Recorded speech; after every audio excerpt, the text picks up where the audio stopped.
بسم اللہ الرحمن الرحیم۔ السلام علیکم۔ آپ صلی اللہ علیہ وسلم ہر بیوی کے پاس ایک دن رہتے تھے۔ باقی ازواج مطہرات باری والی کے پاس اکٹھے ہو جاتے تھے۔ ایک دفعہ حضرت عائشہ رضی اللہ تعالیٰ عنہا کی باری تھی، جب حضرت زینب رضی اللہ تعالیٰ عنہا ابن ماجہ کی روایت کے مطابق بلا اجازت ان کے حجرے میں داخل ہوئی۔ آپ کو معلوم نہ تھا کہ حضرت زینب رضی اللہ تعالیٰ عنہا موجود ہیں۔ اندھیرے میں آپ نے ان کی طرف ہاتھ بڑھایا تھا کہ حضرت عائشہ رضی اللہ تعالیٰ عنہا بولی، یہ زینب ہے۔ آپ نے ہاتھ کھینچ لیا۔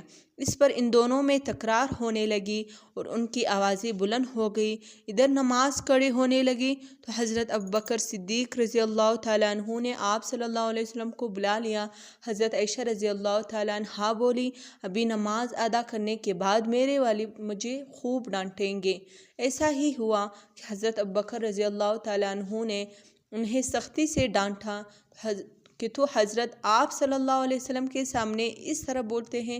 وہ ایک بار رسول اللہ صلی اللہ علیہ وسلم حضرت عائشہ رضی اللہ تعالیٰ عنہا کے پاس آئے تو انہوں نے پوچھا، آج کہاں رہے؟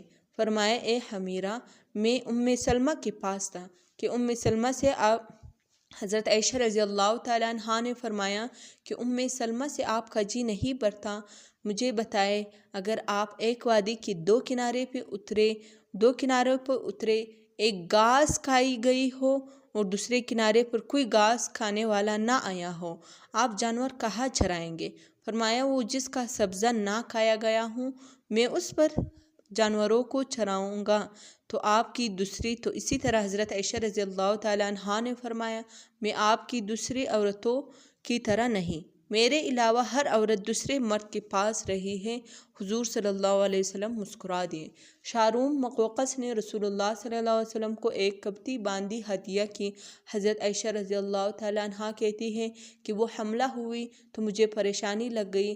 ابراہیم کی ولادت ہوئی لیکن ماریا کو دودھ نہ آتا تھا۔ اپنے بچے کے لیے دودھ دینے والی بھیڑ خریدی جس کا دودھ پی کر وہ موٹا اور سرخ اور سفید ہو گیا۔ وہ بچہ ایک دن آپ ابراہیم کو اپنے گردن پر اٹھا کر لائے اور پوچھا، عائشہ، بچے کی مجھ سے مشابہت کے بارے میں کیا خیال ہے؟ میں نے سوتاپے کی وجہ سے کہا، مجھے تو آپ سے کوئی مشابہت نہیں آتی۔ فرمایا، بچے کی صحت کے بارے میں کیا کہتی ہو؟ تو عائشہ رضی اللہ تعالیٰ عنہا فرماتی ہے، میں نے کہا کہ جو بھیڑوں کا دودھ پیتا ہو وہ بچہ ایسا ہی ہو جاتا ہے۔ اسی طرح حضرت عائشہ رضی اللہ تعالیٰ عنہا فرماتی ہے کہ وہ تو صرف ٹھیک ہوں، میں اپنا رسول اللہ صلی اللہ علیہ وسلم کو ہبہ کر دیتی تھی۔ میں کہتی تھی بھلا کوئی عورت اپنے ہبہ کر سکتی ہے؟ جب اللہ تعالیٰ نے یہ آیات اتاری، اے نبی، اپنے بیویوں میں جس کو چاہے الگ رکھے اور جسے چاہے اپنے پاس رکھے اور جس سے چاہا الگ کرنے کے بعد واپس بلا لے، اس میں بھی کوئی حرج نہیں۔ میں نے کہا کہ مجھے لگتا ہے آپ کا رب آپ کی خواہش پوری کرنے میں جلدی کرتا ہے۔ ابن حجر رحمۃ اللہ علیہ فرماتے ہیں کہ صحابیات نے اپنی جان رسول اللہ صلی اللہ علیہ وسلم کو بخشی مگر آپ صلی اللہ علیہ وسلم کسی ایک کو نکاح میں نہ لائے، جو کہ یہ آپ صلی اللہ علیہ وسلم کی منشا پر موقوف تھا۔ آپ صلی اللہ علیہ وسلم کی منشا پر موقوف تھا بشرط یہ کہ نبی کریم صلی اللہ علیہ وسلم اس کو اپنے نکاح میں لانا چاہے۔ ابن حجر نے حضرت میمونہ رضی اللہ تعالیٰ عنہا کے واہبہ ہونے کا بھی رد کیا ہے۔ ام المؤمنین حضرت سودا بن زمعہ نے اپنی باری کا دن حضرت عائشہ رضی اللہ تعالیٰ عنہا کو دے دیا تھا، اور اب کیا حضور صلی اللہ علیہ وسلم حضرت عائشہ رضی اللہ تعالیٰ عنہا کے ہاتھوں دن قیام فرماتے تھے۔ حضرت عائشہ رضی اللہ تعالیٰ عنہا فرماتی ہے کہ سودا کے علاوہ کوئی عورت ایسی نہیں کہ میرا اس جیسے طور طریقے اختیار کرنے کو دل چاہے، مگر ان میں بھی تندی تھی۔ ایک بار حضرت صفیہ بنت حی اور حضرت عائشہ رضی اللہ تعالیٰ عنہا میں جھگڑا ہوا۔ دونوں نے ایک دوسرے کے باپ کو برا بھلا کہا تو رسول اللہ صلی اللہ علیہ وسلم نے سنا تو فرمایا کہ صرف یا تو ابوبکر کو گالی دے رہی ہو کہ اے صفیہ، تم ابوبکر کو گالی دے رہی ہو۔ حضرت عمر رضی اللہ تعالیٰ عنہ فرماتے ہیں کہ نبی کریم صلی اللہ علیہ وسلم کے ازواج آپس کے رشک اور رقابت کی وجہ سے آپ سے روٹھ گئی تو ان سے کہا کہ نبی صلی اللہ علیہ وسلم تمہیں طلاق دیں تو بڑی امید ہے کہ ان کا رب انہی بدلے میں تم سے بہتر بیویاں دے دے۔ تو اس مضمون کی آیات نازل ہو گئی۔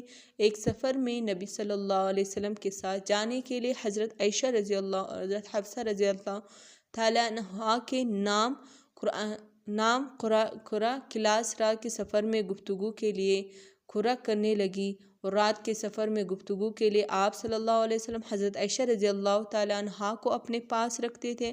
حضرت صفیہ رضی اللہ تعالیٰ عنہا کو اس پر رشک آیا۔ انہوں نے حضرت عائشہ رضی اللہ تعالیٰ عنہا سے کہا کہ تم میرے اونٹ پر سوار ہو جاؤ، میں تمہارا اونٹ پکڑ لیتی ہوں، دیکھتی جاؤ کیا بنتا ہے۔ رسول اللہ صلی اللہ علیہ وسلم حضرت عائشہ رضی اللہ تعالیٰ عنہا کے اونٹ کے پاس گئے اور حضرت حفصہ رضی اللہ تعالیٰ عنہا کو سلام کیا۔ گھر کے سفر کے بعد بڑھاؤ کا وقت آیا تو حضرت عائشہ رضی اللہ تعالیٰ عنہا آپ سے دور رہ گئیں اور نبی صلی اللہ علیہ وسلم سے شکوہ نہ کر سکتی تھی۔ زمین پر اترتی ہے اپنے پاؤں اصغر کا ذمہ ڈال دیے، جس میں سانپ بچھو کا بصیرہ ہوتا ہے، اور رنج کے باعث دعا کرنے لگی، عرب کے لیے مجھ پر کوئی سانپ اور بچھو ہی مسلط کر دے۔ نبی صلی اللہ علیہ وسلم اپنے ایک زوجہ حضرت عائشہ رضی اللہ تعالیٰ عنہا کے پاس تھے۔ اتنے میں ایک دوسری بیوی حضرت زینب رضی اللہ تعالیٰ عنہا نے کھانے پر رکابی بھی بھیجی۔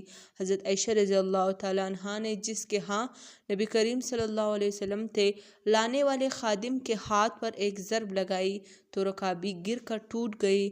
آپ نے رکابی کے ٹکڑے اور گرا ہوا کھانا اکٹھا کیا اور فرمایا تمہاری اماں اور مومنین کو رشک آ گیا تھا کہ خادم کو روک کر اپنے گھر سے نکاح کا بھی دے کر رخصت کیا۔ حضرت عائشہ رضی اللہ تعالیٰ عنہا فرماتی ہے کہ ایک رات سوتے وقت میرا جسم آپ صلی اللہ علیہ وسلم کے جسم سے مل گیا۔ آپ صلی اللہ علیہ وسلم نے فرمایا عائشہ تم مجھے اس رات رب کی عبادت کی اجازت دیتی ہو؟ میں نے کہا اللہ مجھے آپ کا قرب پسند ہے، تاہم میں آپ کی خواہش کو ترجیح دیتی ہوں۔ پھر آپ صلی اللہ علیہ وسلم نے قیام کیا اور رو رو کر قرآن پاک کی تلاوت کی۔ آپ صلی اللہ علیہ وسلم کندھے مبارک بھیگ گئے تھے۔ آپ صلی اللہ علیہ وسلم بیٹھ کر تلاوت کرتے رہے۔